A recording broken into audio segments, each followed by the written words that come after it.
예, 안녕하십니까. 오늘은 서정욱 변호사님과 함께 소통대통 이어가도록 하겠습니다. 지난번에도 많은 분들이 동참해 주시고 또 응원해 주셔서 많이 힘이 됐습니다. 우리 서 변호사님 인사 말씀 하시죠. 예, 저도 이제 그 댓글도 다 읽어봤고요.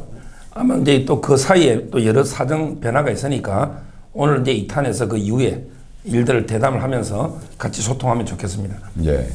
뭐 조금 시간이 지났으니까 바로 내용으로 들어가겠습니다. 이재명이 어제 수원지검 성남지청에 출석을 했습니다. 9일부터 1월 임시국회가 시작이 됐어요. 다 이렇게 만들어 놓고 그 다음에 이제 간다고 간 겁니다. 그래서 이제 방탄국회라는 지적까지 나왔죠. 그러니까 아마 나가긴 나갔는데 의원들 잔뜩 데려가서 방탄한 것 같습니다. 검찰이 어떻게 앞으로 이제 뭐 쉽게 말하면 영장을 청구할까요? 뭐 지금 이제 그 대표님이 평생 검사 생활하셨는데 제가 이제 그 대답한다는 게 뭐 좀 공자님 앞에서 문자 쓰는 것 같아서 천만의 말씀. 전문가시니까. 근데 그 저는 뭐 거의 99.9% 청구한다고 봅니다. 제가 이제 그 항상 그 방송에서 하는 말이 영장 청구를 안 하면 검찰이 죽습니다. 그리고 이제 그 청구했는데 민주당이 방탄을 한다. 그러면 이제 이재명과 민주당이 죽겠죠. 저는 이번에 그 금액이 한 100억이 넘습니다. 160억 정도 되고. 그리고 이제 이재명이 이제 전부 다 부인하고 있거든요. 이 말은 이제 그 증거를 인멸할 염려가 있다. 이렇게 보이고 혐의가 중대하고. 그리고 이제 증거도 차고 넘치잖아요. 뇌물은 이제 그 1억이 넘으면 제3자 뇌물도 1억 넘으면 10년 이상입니다. 법정형이. 따라서 저는 이제 그 검찰은 청구한다.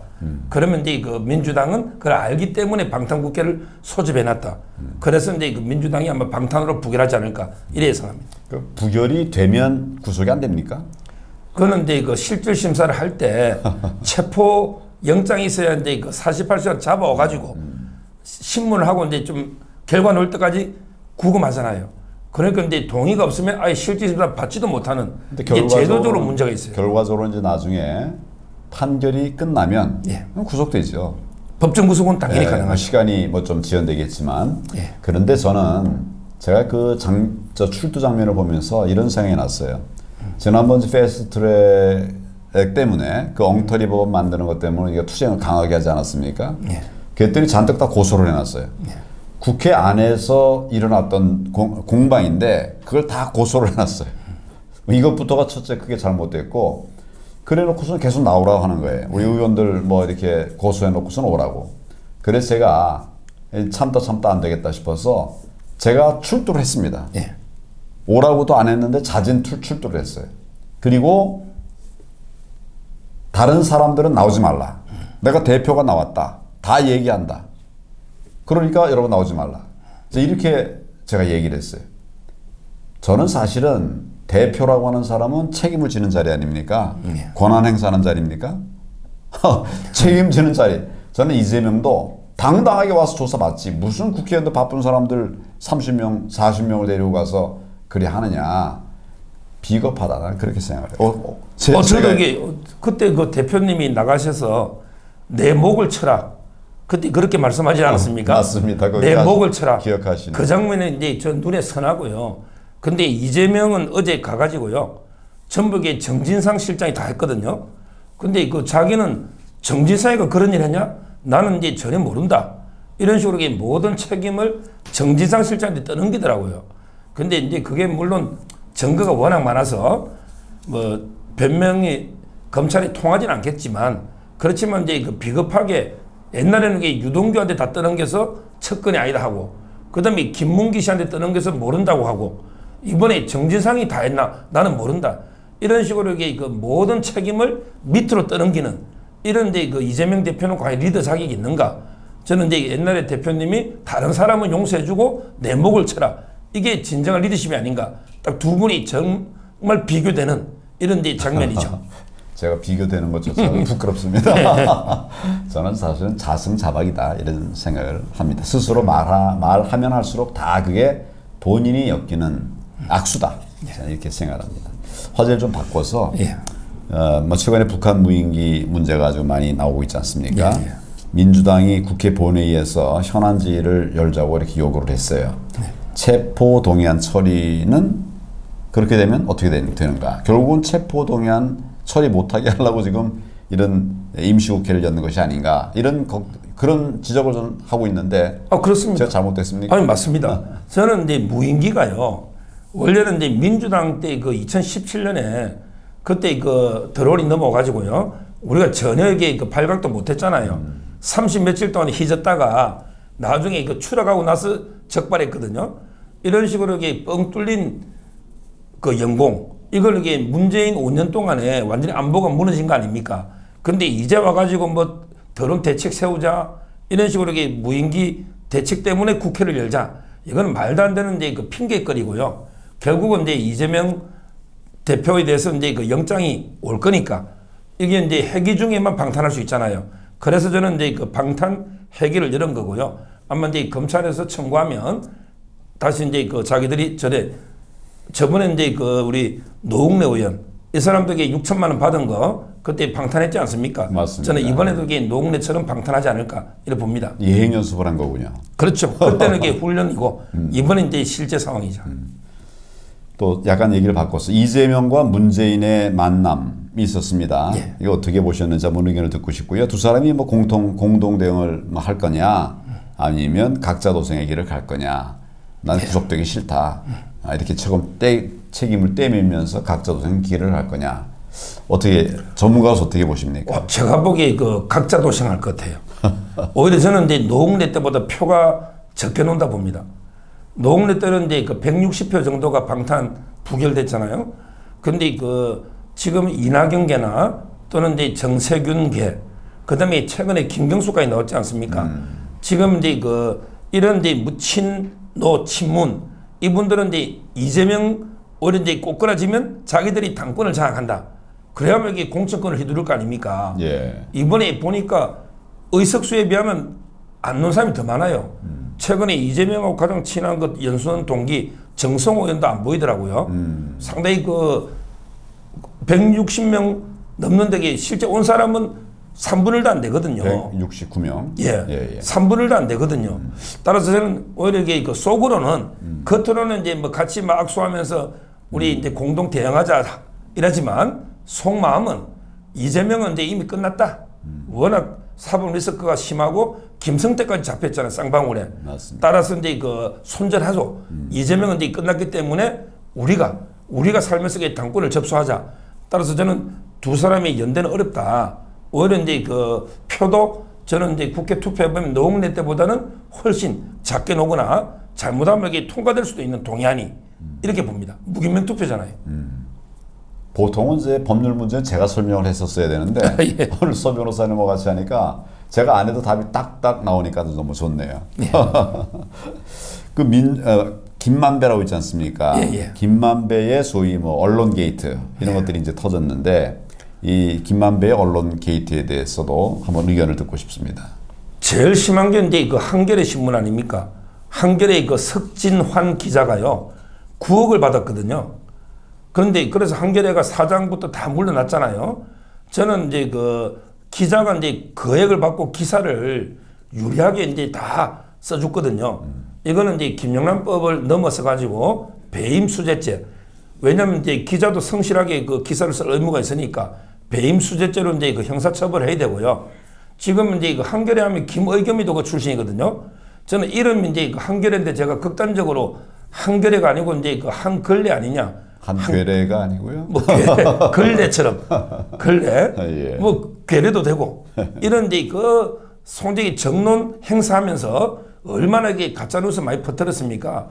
김의겸이가 이제 옛날에 그 최서원 씨 있잖아요. 최순실 그때 그 스포츠 센터 소장인데 서울대 박사인데도 최순실이 마사지사가 한다 이런 식으로 이게 가짜 뉴스를 많이 퍼뜨렸거든요. 한겨레 신문이 김의겸이나 최근에. 따라서 저는 이제 그 이런 김만배 씨의 사건을 폭로한 게 경기경제신문입니다. 예. 경기경제신문 조그만 신문에 그 박종명 기자가 폭로를 했거든요. 근데 그 큰 메이저 신문은 로비가 된 거죠. 예. 오히려 돈을 주니까 한겨레나 경향이 이렇게 보도를 안 하니까 경기 경제신문에 간 거 아닙니까? 이번 기회에 저는 기자들에게 좀 음벌에 처하면서 언론 개혁도 대대적으로 해야 된다 이렇게 봅니다. 서 변호사님 말씀 들으니까 저도 얘기할 게 좀 있는데 저도 좀 얘기해도 됩니까? 우선 한겨레 신문 석 교수 얼마를 받았다고요? 9억. 옛날에는 우파가 부패해서 망한다. 좌파는 분열해서 망한다. 이런 얘기 있었거든요. 지금 이게 좌파 아닙니까? 이 사람들 완전히 부패 구덩이가 돼버렸어요. 그렇습니다. 뭐 저는 문재인 정부 하에서 소위 옛날에 정의를 위해 싸웠다고 자칭 말하는 그 자들이 정말 무슨 그 뭡니까 탈원전 관련해서 태양광 만든다고 그래갖고 뭐 수없이 돈 뜯어먹고 뭐 이렇게 한 이 정말 말 그대로 적폐죠. 이런 모습을 보면서 변했는데 좀 똑바로 변해라. 좋은 방향으로 변해야지 어떻게 거꾸로 변하냐 이런 생각을 하면서 우리 국민들이 정말 이 종북좌파 말로만 선한 척하고 날로만 국민을 위하는 척하면서 사실은 국민의 등골을 빼먹는 이런 것을 국민들이 좀 아셨으면 좋겠어요. 또 아까 김의겸 기자 얘기가 나오는데 제가 검찰에 근무할 적에 김의겸이 국가보안법 위반이니까 집주법으로 구속이 됐어요. 구속이 됐어요. 제가 한 건 아닙니다만은 옆에 검사가 구속했어요.